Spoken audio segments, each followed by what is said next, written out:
some of the studies that our group has done before, including some that actually we are presenting at the ASN on Saturday, is looking at some new uremic toxins. So these would be substances that are retained in the body in kidney failure, which would normally be removed if the kidneys are working well, and trying to see how this sort of relate to outcomes. And the two that we've identified, one of them is a compound called TMAO, or trimethylamine N-oxide, and the other one is a compound called ADMA.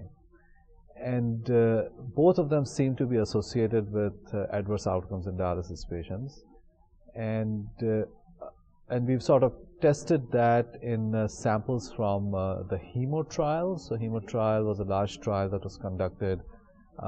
But any testing and any thing that we discover needs to be validated in other situations and other patients. And one of the biggest advantages of the DaVita BioReG cohort is that these are patients that are getting dialysis in real life conditions. These are not people that are enrolled in a clinical trial. So these are people that are really people that are getting treated in real dialysis units in real life situations, and the samples are collected in a very thoughtful manner and processed and stored. And along with that, we have clinical data from the electronic medical records from DaVita, which provides data on each dialysis treatment as well as long-term outcomes.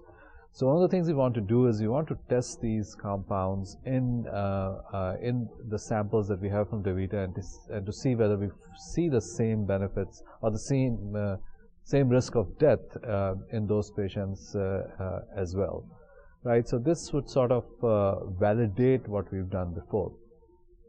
So that's one aspect. The second piece of it is, how do we find out what other toxins may be there? Because these are two substances out of literally thousands of millions that are in the body.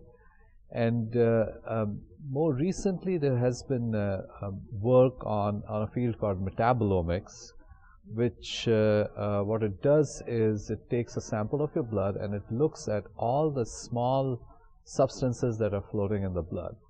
And the idea is that these small substances are reflection of what is going on in the body, or sort of the metabolic processes in the body that are very close to the disease itself.